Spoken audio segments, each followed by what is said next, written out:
Travel nursing can bring you to places you've never been before. Tell us your story.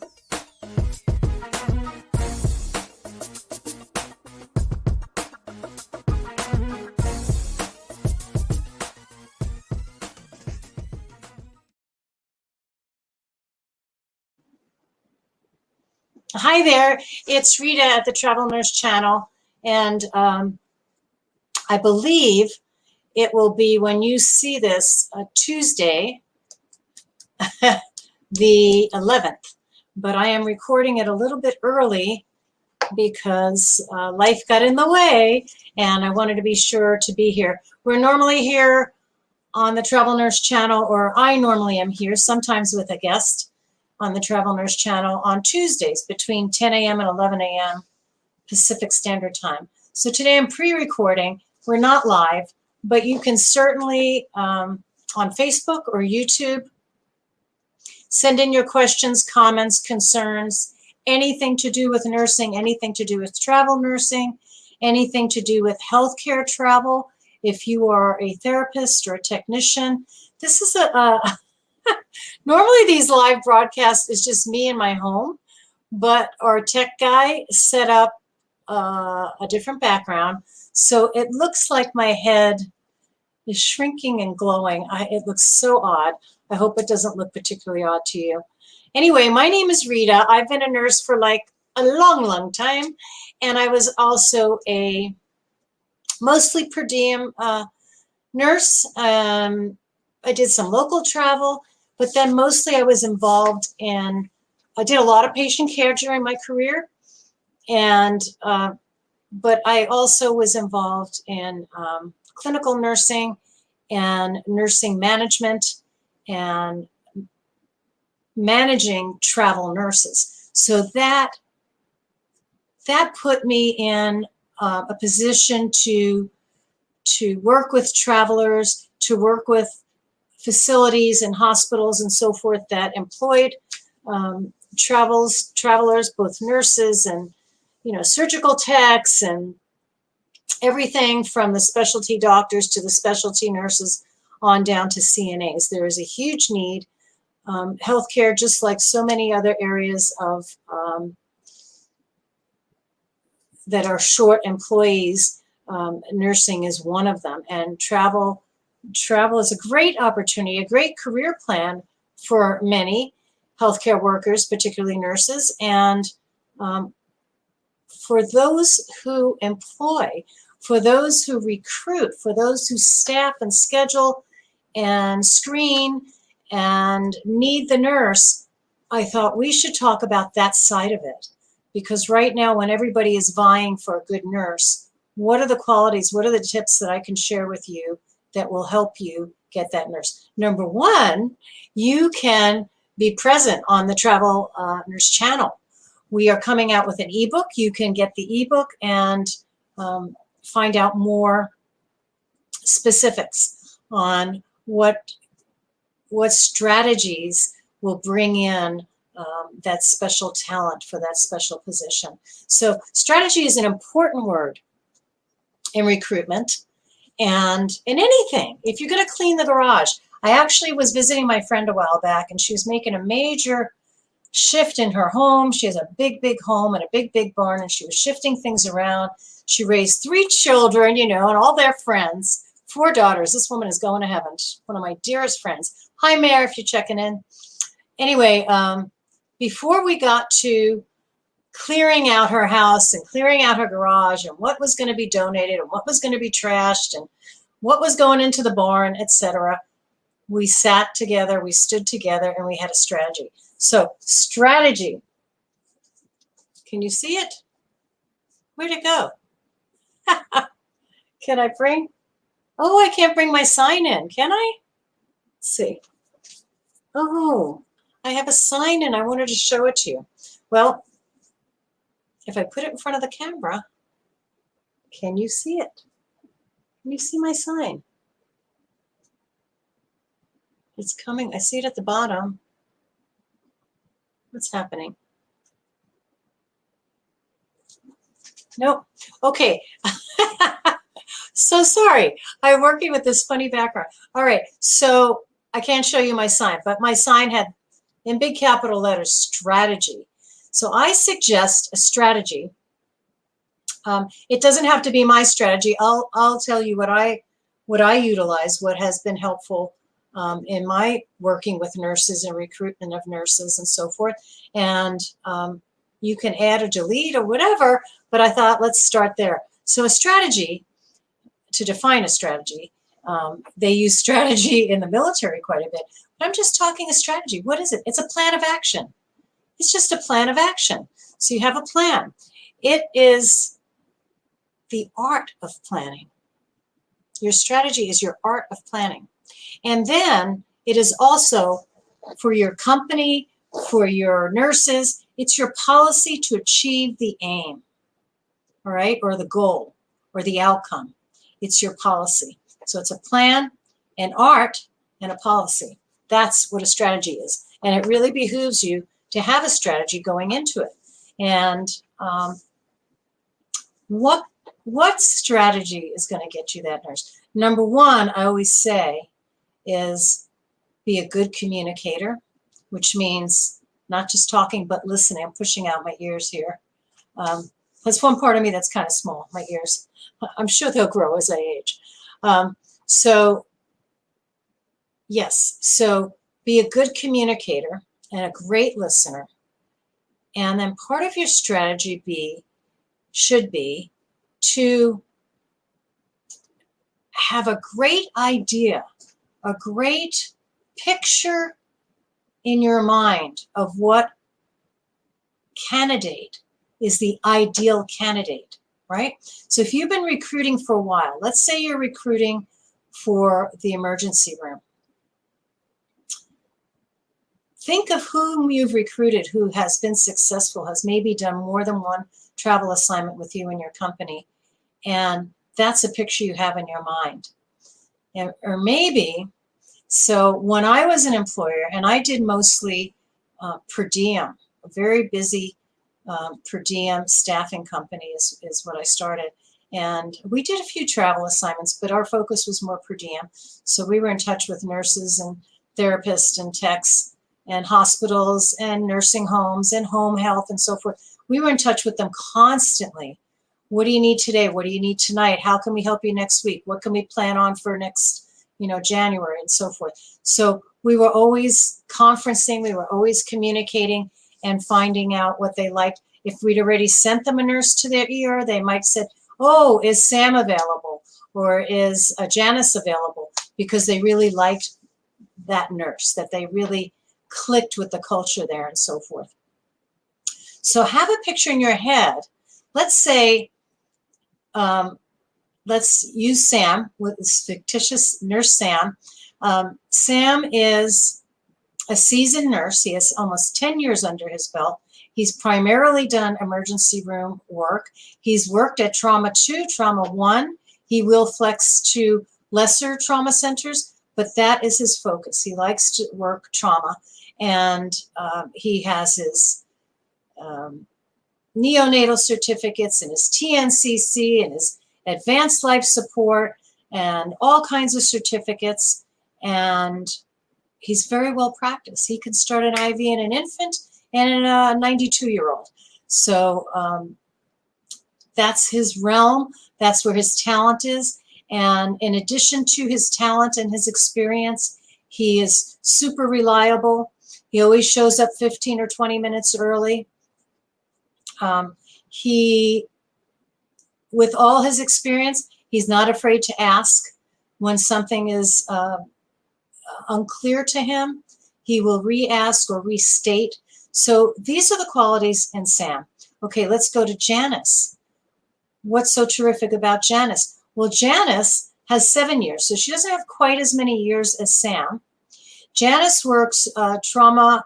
She works urgent care, trauma level 2, trauma level 3. She does not work the major trauma center. She doesn't do trauma 1. And what's so terrific about her? Well, she studied and got accolades and was top of her class at a university hospital. So she got experience at a huge, huge center. She is, what else makes her terrific? She is a super duper whiz. She's a millennial, so she is a whiz on the computer. She knows multiple programs. She always has a smile on her face. She's an eager beaver. So now we take what we know about Sam and what we know about Janice, and we have a picture of a really fine ER nurse candidate to travel. So that's part of your strategy. Number one, you're going to be a great communicator. Number two of your strategy is that you have in mind what a great ER nurse looks like. Now, three is get as much information from the client about the job, what it entails, how many staff members are there, what their expectation is of the nurse that you're going to send. These are really, really key. It's funny. Look at that. I don't know what you're seeing, but there's sort of, there's some funny things going on with this camera and this background. So you want to know what your client's candidate, what their special needs are for their facility.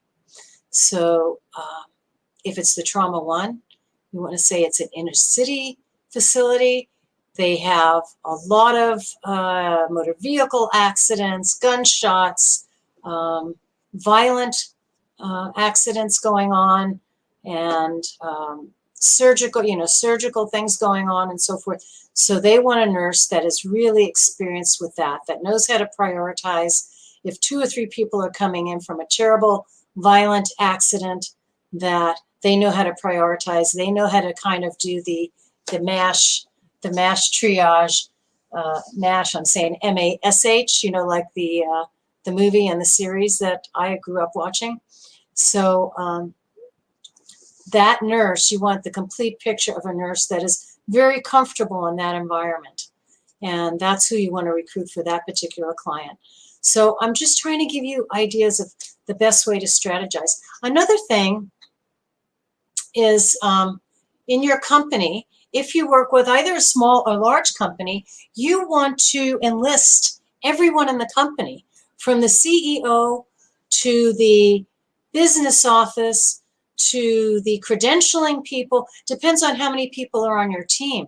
You all want to have that plan of action, that policy for the great outcome, what was that other part of the strategy I was saying, that art of planning and that policy to achieve, right? You all want to be on the same page.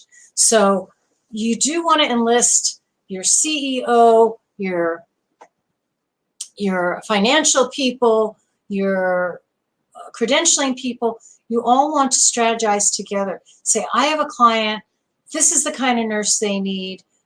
They need them by February 1st. We're already at January 9th. Can I enlist your help? Can you help me get this done in less than, that amount of time? Usually it takes 4 to 6 weeks, particularly if you're sending a nurse that will need to have a license in a different state. How quickly can that be done? So your credentialing people come in. So enlist the help of your team. Great strategy. And I think it's a great idea to have some kind of incentive for the person you're recruiting. You want to have a competitive rate, absolutely. You want to have a good relationship through all that communicating you're doing, all that good active listening you're doing. So you want to have an incentive in addition to that.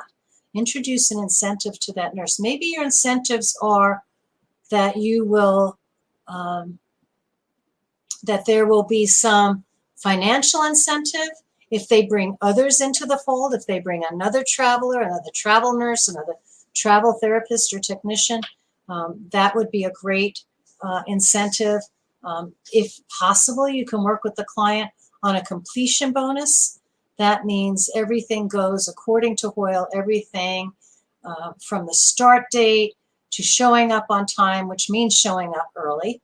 Not too early, 15 to 30 minutes early is plenty. Do not show up an hour early. The previous shift is usually winding down, completing things and so forth, so you don't want to get in anyone's way. But 30 minutes is great. 15 minutes is great. Great idea to, put your lunch away, get a handle on where things are things well stocked, and so forth. So that's always a good idea for the nurse. But the incentive would be to say to the client, I have some really great nurses for you. I probably could have more candidates for you to review if we could come up with some more incentives. Is it possible for that client to provide a completion bonus? It doesn't have to be, tens of thousands of dollars. It could be $700. It could be $500. It could be $1,000, but it's an incentive. Why would they take this assignment at this particular hospital with you versus with someone else?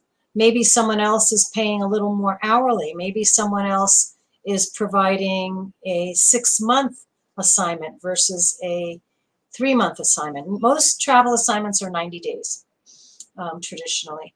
So what incentive could that client provide? They could certainly provide a completion bonus. And in order to earn that completion bonus, there are strategies for that.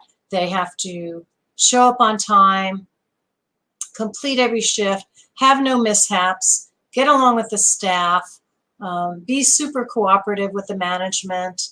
What else do they do? Maybe be willing to do an extra shift if it's needed. So just being like an ideal employee during your travel assignment could help earn you that completion bonus. And it's great if the employee and or your recruitment company, maybe they can work together. Maybe they could each put in some money towards that completion bonus. However it works, that's great. An employee referral bonus is also fantastic, and that can be in place for the first, if the nurse you send on this assignment refers another nurse, when that nurse works for their first assignment, that's when the referral bonus comes. So say I am a nurse and I take that ER assignment and I start thinking, I'm having such a good time, I'm going to tell my friend Sue about it. And Sue signs up with your company, and in a couple of months she starts her first travel assignment. And all of a sudden, months from now, after you thought to mention it to Sue and you haven't been able to talk to Sue because you've been so busy working and traveling, and all of a sudden you get this check in the mail. Hooray, right? Nice strategy, an employee referral bonus. What else? I made some notes, but I can't see my notes. Okay. So here's two more strategies, but in the same vein. You've been recruiting and providing nurses at various hospitals. You've been particularly busy, say, in the state of Texas. You haven't been as busy maybe in some other states. So go back. So go back to your former clients and check in with them. How are they doing? How can you help them? You've been constantly recruiting great nurses. We know there's a need in this, in these difficult times with COVID and all the different variants and so forth, and people not being able to work because they're testing positive and so forth. People are testing positive, as a side note, to this new variant, the Omicron, and there will be others, I'm sure. And they're usually well in less than a week. And sometimes they're not symptomatic at all, but they cannot work until they come back negative, until their test comes back negative. And so that is making things even more difficult. People want to work, but if they come in the pre-employment stage, if they test positive, then that throws a wrench in it. And now you have to look for someone else. So another strategy is to have more than one nurse available for an assignment, because these things are happening. So what else can you do to recruiting? Let's stick with that strategy. I'm starting to lean towards the client, but you should always check in with all your clients, the ones that are very, very busy and the ones that maybe aren't, or have made changes that reduce their need and so forth. You still want to maintain that relationship. You still want to be ready for when they do have a need. So maybe it's a small hospital near the mountains, you know, where people are skiing. Those are clients you would want to check in about now in January when the weather is cold and the snow is coming down and so forth. Even though they're a smaller client, you might want to check in with them and say, hey, how are you doing? How is the census? What are you looking for? What do you need? Maybe they don't need somebody for a 90-day assignment. Maybe they need somebody for a 30-day assignment. So always good to check in with your clients. Now back to the nurses. How do you recruit? So you communicate. You do a lot of communicating. You spend most of your day listening and communicating with nurses. It's a good idea to always check with past applicants. So you've been working with dozens of nurses. It's COVID times and you're getting lots of travel assignments. You have a pause in your day. Go back to your old applicants. Check in with them. Same thing. Just checking in. How are you doing? What's going on in your life? Are you thinking about traveling? We're very, very busy. We have all these wonderful employee referral bonuses and sign-on bonuses and completion bonuses. We have more and more assignments wherever it is. Happens to be Texas, happens to be Hawaii, happens to be Ohio, wherever it is. You want to mention some of that good news to your older applicant that hasn't been with you in a while and see what's going on with them and how you can incentivize them. So that's another tip I can give you. Oh, you know what's a great thing too? So maybe you're talking to one of those old applicants, or maybe you're talking to someone that's getting ready for an assignment. And you, of course, because you've already, part of your strategy was bringing in the CEO and bringing in the credentialists, bringing in the finance people and the business people and so forth. And something that came up at one of those meetings was things that slow us down, things that bring us out to 7 weeks, 8 weeks, instead of 4, 5, 6 weeks of getting somebody on assignment, is the certifications. If they're going to an ER, they're going to need multiple certifications. Even if they're going to med-surg, they need certain things. They need an American Heart Association basic life support. They need licensure in the state where they're traveling to. They may need NALS, NRP, or PALS for the neonatals and the pediatric patients they may be seeing. They might need advanced life support for ERs and ICUs. They may need TNCC if they're at an ER that requires that special certification. Multiple. They might need IV certification. They might need, if they start, oh, why am I not thinking of PICC, percutaneous intravenous lines, the PIC, the PICC lines. They might need an update in the HIPAA, HIPAA, the privacy policy, all kinds of things. So the credentialist says, I know how we can get them on assignment quicker. This is what they bring to the table, is to have all the certifications. Well, what can you do for that nurse? Say, hey, are you needing any updates on your certifications? I can provide that. I have these classes here. They're coming up this week, or I can direct you to them online, and you can provide that in your bit of strategy and planning to get that nurse on assignment as quickly as possible. And the nurse will be like, I am so grateful. I wanted to get my ACLS, but I was so busy last weekend working, and then I knew there was a class on Monday, but I just had to get extra rest. I'm exhausted, and you have something available all week, Tuesday, Wednesday, Thursday, Friday. They have all these options on the certifications and courses that you can provide.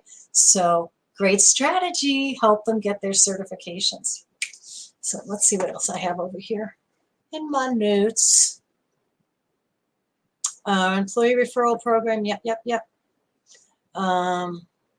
Yes, competitive salary. Here's another thing. Salary is one thing, but what does your benefit package look like? Your benefit program. So that's something to introduce to your candidates as you are recruiting, and they're like, well, you know, I've been traveling with this company. I'll probably go back to the same hospital, but nah, I think I'm okay. I mean, and you say to them, well, when is your assignment over? Well, it's over January 16th. Do you have any plans for the rest of January or February? No, but I'll probably just re-sign up. Well, let me tell you what's going on over here. We could get you on assignment late January, early February, whatever suits you, because here's what we have. You have this benefit package that offers to match your 401k. You have this benefit package that provides awesome health care while on assignment. You have this benefit package that maybe has dental plan in it. And they're like, oh, dental, really? Gosh, I've been postponing that. I need to. So, you know, kind of, I see something funny on the wall there. It looks like, I don't know what it looks like. It looks like a patella bone or something. This is a funny background. I'm not sure I'll use it again, but you know, change is good, right? I'm sorry that we can't communicate because I am actually recording and not live. Right, so comments can come in at the moment. This broadcast I'm doing on the weekend for you to see on Tuesday between 10 and 11 Pacific Standard Time. And that's routinely when I am on, often with a guest, or more. I'd like it to be more often than it has been, but we're going to work on that. But I'm doing it today because Monday and Tuesday are busy, busy days of my life. So I wanted to make sure I got all my information to you as soon as possible. I'm actually babysitting Tuesday and getting a hitch on my car for my mother's electric wheelchair. So I have to get those things done. It interferes with my Tuesday schedule. I apologize. So the strategies we're talking about, what can bring you head and shoulders? Oh, look at that. Head and shoulders and knees and toes. No, head and shoulders above your competition in recruiting a nurse. And one of these things that I'm talking about is your benefit program. If you have a nurse that's just kind of, you know, A-okay with where she's at, nothing new, maybe you can bring in that sign-on bonus, that completion bonus, a benefit package that includes things that they haven't heard of before, like a dental plan or an eyeglass or 401k matching program, you know, something that's like, hey, you know, that's nice. Always like a little, you know, save a few pennies here and there. It all adds up. And life is so expensive. Gosh, if you just even go to the drugstore anywhere. Oh, here's a big flash. I needed to get some things for my daughter. She just moved. And so I was helping her out with the baby while she was unpacking and so forth and making a run to the store. And she wanted some items from the Dollar Tree. I think most states have that wonderful store, the Dollar Tree. Well, pretty much everything in the Dollar Tree is $1.25 now. I don't think they'll change their name. I don't know. They still have a few things for $1 that are on sale.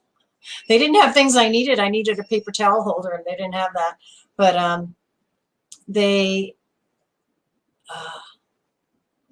yeah, it was $1.25. The Dollar Tree is $1.25 now. Oh well, time marches on. It's why we're all working, right? So I wanted to give you some tips, talk about strategies for recruiting great talent. One of those strategies, I mentioned it earlier in the program, is getting in contact with the Travel Nurse Channel. You can be a sponsor. Nurses, you all can enlist yourselves here for free. And we have thousands of nurses, and you're welcome. Put in your bio, your resume, and you know, as much about you as possible. Details, it's all in the details, people. That's another strategy, the details. Know what your client's details are for that candidate they're looking for, and know your candidate's details. What have they done? What do they like to do? Where do they excel? Are they great communicators? Are they the quiet? Are they the stoic type of nurse? You know who they are. Get to know where they thrive, and get to know the culture that your client provides. And it's easy enough. It's just good communication. So you want to set everybody else, you want to set your candidate and your client, you want to set them up for success. So what else? You could start a mentoring program. Now that takes a little doing, but you can do it. You've done so much already, right? So I'm really speaking to the recruiters here, the schedulers, the staffers, the person in the company that is bringing that travel nurse to the client. I'm talking to you guys. So a mentoring program would be somebody on your staff, maybe even a previous traveler that is sort of in a semi-retired state, or somebody that's currently traveling that wants to add to their resume. They want to add to their profile. So they decide to be, gosh, I see so many funny things in the background here. Every time I move, there's some shadow. You think, look, I move my hand. It's funny. That their experience will help the next traveler. So you might set up a mentoring program, and say you primarily are staffing critical care. So you find some critical care nurses, that have been successful in the past. You've worked with them before, and you say to them, would you be available? What hours would you be available, and how can we contact you, and so forth. And messaging is a great, great way. Instagram, text messaging, voice messages.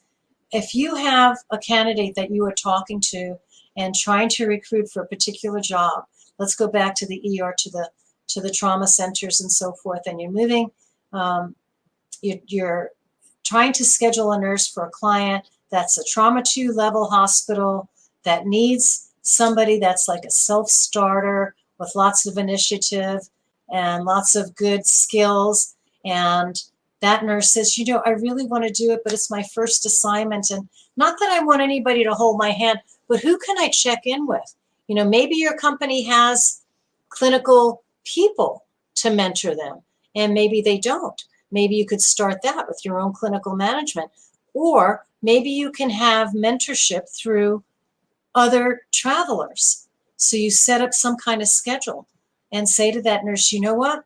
We have clinical personnel, RNs just like yourself, who have been there, done that are willing to mentor you. And these are the hours that you can be in touch with them. So if it's a night nurse that's working, say, 11 to 11, 11 p.m. to 11 a.m., that mentor maybe is available, I don't know, 6 a.m. to 11 a.m. That maybe you have another mentor that's available. Say the nurse goes home at 11 and doesn't wake up until maybe 7 p.m. is when they get up and they have their breakfast and so forth. Maybe you have somebody else that is available 5 p.m. to 10 p.m. So you have these mentors available to, maybe you can arrange it 24 hours. How awesome would that be? I worked at a bigger company as a clinical manager, and we had nurse managers available round the clock. So we would all do an on-call shift, which would include like a Sunday to Sunday, right? We would take those referral calls, the mentor calls, anything, any emergency calls having to do with staffing, scheduling, clinical issues, whatever it would be. There would be an RN available round the clock from Sunday to Sunday. So that was 24 hours for that 7-day week period. And we would just rotate that because we were a big company, so we had plenty of nurses. So our rotations would only come up maybe every 3 or 4 months. But if you like that kind of stuff, you could volunteer and do it more, right? It was just part of, included in the salary that we did that. And sometimes you're busy and sometimes you weren't. And even if you were that mentor, there could be things you weren't that familiar with. Like I am not super familiar with the labor and delivery or the psych. So those are things I would refer to other managers that I knew were strong in that realm. Or they would come to me if it was more of a staffing issue or cardiac issue or dialysis issue, things that I had a background in. So it's great. We worked together on that, and we were very team oriented because we always wanted the best outcome for our nurses that were traveling, right? Or whatever traveler, our surgical tech, our respiratory therapists. We wanted them to succeed. We wanted our clients to be have great outcomes, you know, great, what's that? HCAPs, right? You need those great HCAPs to be successful. So, and I think another thing to consider when you're strategizing on how to recruit is that other piece of retaining, right? So if you have a new nurse and you're recruiting that nurse, you're using your benefits program, your employee referral, your good communication, your great listening, your specific client qualifications, all these strategies that you've used to recruit are the same, or not the same, but are similar. Why am I moving? I'm moving in the wrong direction. Let me move this way. I always like to be centered, okay?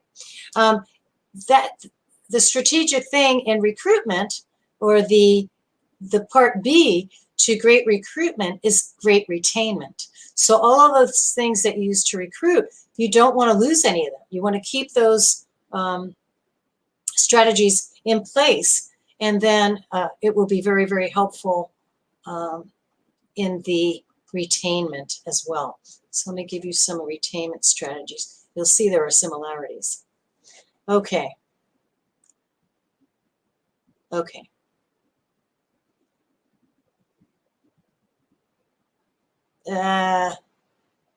Oh yeah, the career. That's a piece I think that would be helpful in both recruitment and retainment, is to address the nurse career development as part of your policy and your strategy. So how do you do that? You provide courses, you provide CEUs, you provide mentorship. So that's a great strategy, because a lot of nurses are maybe hesitant if they're working on some kind of ladder or scale in their company or their present employer. They think, oh, but if I travel, then I give up my career development. You know, I'm leaning towards more management and so forth. I've been a nurse now already for 5 or 6 years. It's time for me to go to the next level, get more certifications, more leadership opportunities, so that I can have career development. Well, you can offer that too, recruiters.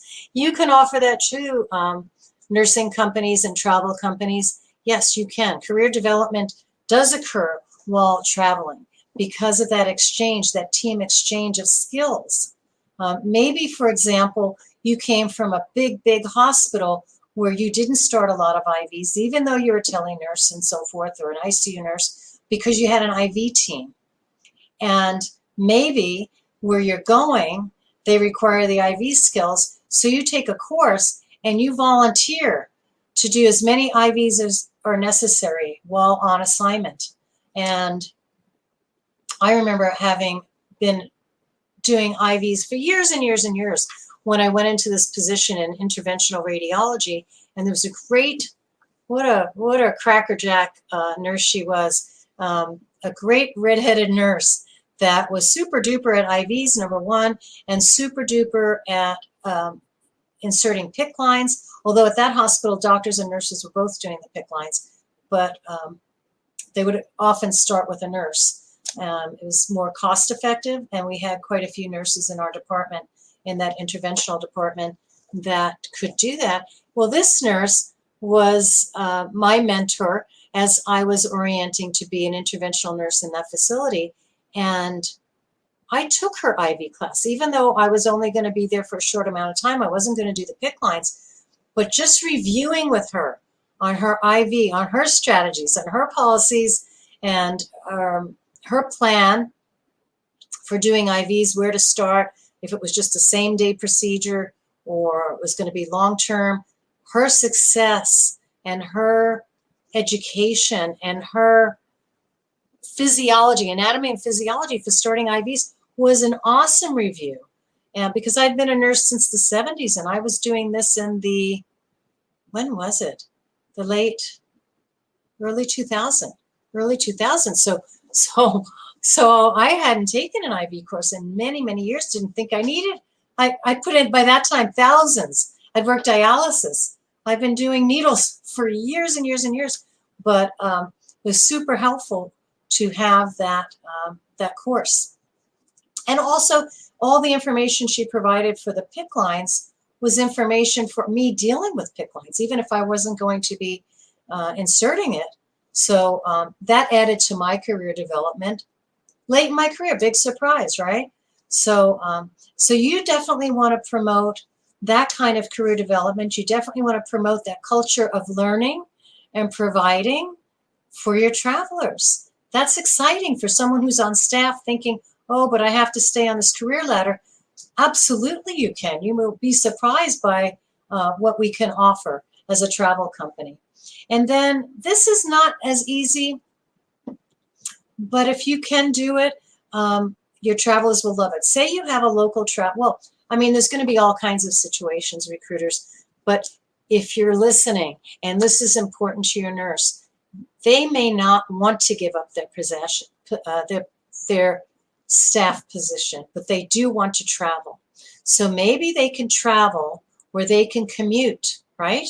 Maybe they can travel, you know, from the east part of the state to the west part of the state, or the Southern California to Northern California. Maybe they can do that, right? And they can keep their staff position by putting in, you know, 1 weekend a month or something.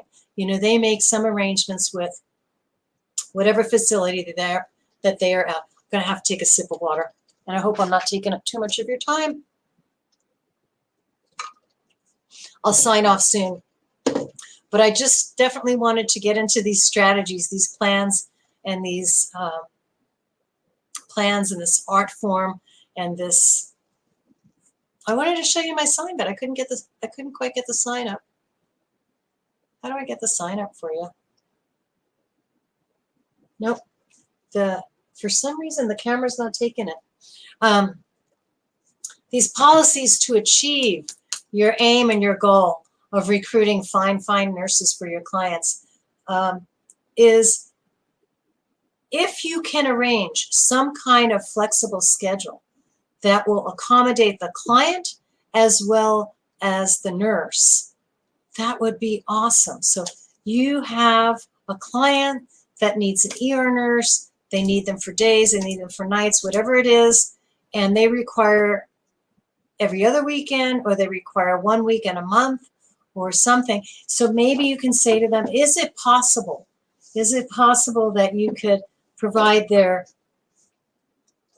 assignment, their schedule a couple of weeks in advance, or maybe in a month in advance? If it's 90 days, that includes probably 4, 8, 12, 13 weekends, right? If you could let me know any weekends there are no needs or something, if you could provide some kind of flexible schedule, and that nurse, one of their needs is to have 1 weekend a month to stay on staff, to maintain their staff position, boy, that's an awesome offer you can make, and an awesome strategy for success, for you know, completing that goal, getting to that end aim for your nurse and for your client.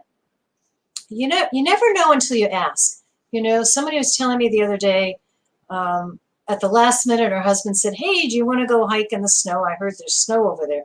I'm in mostly sunny Southern California. We don't see snow, super rare. We don't even get down below 30 almost ever where I live. But I get cold at 32, at 42. I'm not warm until we hit the 60s. And we hit the 60s almost every day in Southern California. However, if you drive a little bit east and a little bit up the mountain, you can hit some snow. And so snowboarders and skiers and hikers and snowshoers, everybody's happy to get away, and it's only a short drive away. Some of the busier mountains with the downhill snowboarding and skiing, there's a lot of traffic to get there. But if you have a weekday off and a day or two, you can go up there and check into an Airbnb and hike in the snow to your heart's content, or cross country, or whatever it is you like to do. Maybe just see the snow. Sit in the pub and drink some mulled spice or whatever. But at any rate, it is, what was my point about talking about the snow? Oh, it never hurts to ask. So someone told me her husband came home on a Thursday. She was off the next day, and he said, "Hey, you want to go over to Idlewild and do some hiking in the snow?" And they're like, "Yeah, let's take off our flip-flops and put on some boots." But it's going to be an exhausting day. You want to make a vacation out of your day away. So they checked in for Airbnbs. They're booked. They found one that somebody just canceled, but it was really pricey. And they asked, "Can you work with us on that rate?" "Yes, we can." And they dropped it by like 25%. So you never know unless you ask. So if it's important to you as a traveler, and your recruiter is somebody that is always trying to be incentivize you, say, "Hey, can you get me this kind of a flexible schedule? I only need 1 week in a month." You don't know until you ask, and the recruiter doesn't know until she talks with the client. So that's my last piece of strategy: is don't be afraid to ask. Recruiters, don't be afraid to ask. Nurses, don't be afraid to ask. Travelers, don't be afraid to ask, because you don't know until you ask. Okay, so I wish I could be talking to you in live time. This week I cannot, so this is a previously broadcasted episode of the Travel Nurse Channel. Contact me anytime at Rita, R-I-T-A, at travelnursechannel.com, or call 800-737-6518.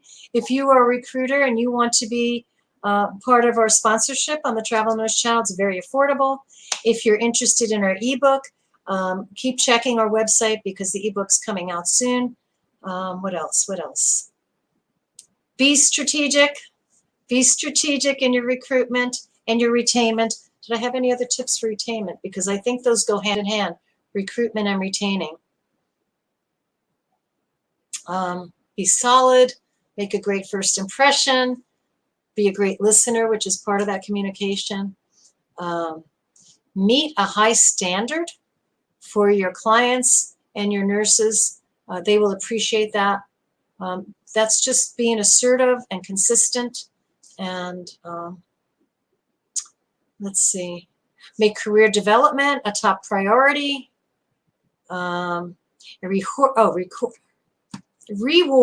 Reward your high achievers. Okay, and that's something you can do by a completion bonus, recognition, accolades. Maybe have a newsletter, a gift. It doesn't have to be a huge gift. It could be a $25 gift certificate to someplace.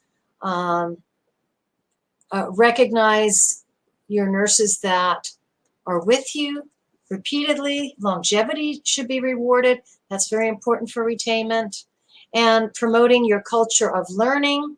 So if a nurse comes to you and say, "Hey, I'm involved in this study at this travel assignment where I am, or at my staff position," and that they're adding that to their practice, they're adding that to their career development. So you want to recognize that. They're promoting your culture of learning as they're promoting their own culture of learning. And a little bit difficult, but if you can offer some kind of a flexible work schedule for some special need the client may have or the nurse may have, that's great. So for example, the client may have a policy where they always do 1 day on, 1 day off, 1 day on, 1 day off. You need to share that with the nurse you're recruiting, because they may prefer to work 2 or 3 in a row, 2 on, 2 off, whatever. So know what kind of schedules are out there and available, so that you can address it when it comes up. And if they are interested in overtime or not interested in overtime, you need to know what demands the client may have and what possibilities the nurse may have in addressing overtime, because that's a critical thing. And you don't want burnout. So if you've done 2 or 3 in a row and they ask you to come back the next day Always refer to your company and to the contract and your health and well-being. Are you resting when you're doing your 3 days in a row? Are you getting nutrition and so forth and getting a walk in? Maybe that fourth day is not a problem, but understand what the overtime policies are on your contract. And before a quick, trying to be a people pleaser, oh, sure, absolutely, I'll be back tomorrow. Maybe it's early in the shift, and by the end of the shift, you're like, oh my God, I shouldn't have said anything. So just say, let me consider that and let me check with my company. Can you check with my company? I'm pretty busy with my patient care, and see what they have to say, because you don't want to promise something you can't deliver. And you need to know that too much overtime does lead to burnout, and maybe your company recruiters, you should absolutely know in all those team meetings with your CEO and your credentialing people and all the people that you work with, what the policy and the strategies are regarding overtime. There may be exceptions. Often there are exceptions, and personalize it to your nurse candidates, but very, very good things to think about ahead of time than being faced with in the moment of. So those are some strategies. Have a beautiful week and check in with us. We have a lot to offer at the Travel Nurse Channel. It's been my pleasure speaking with you, and I will be back in a week. Thank you. Let's get that little commercial going. My little girl, my little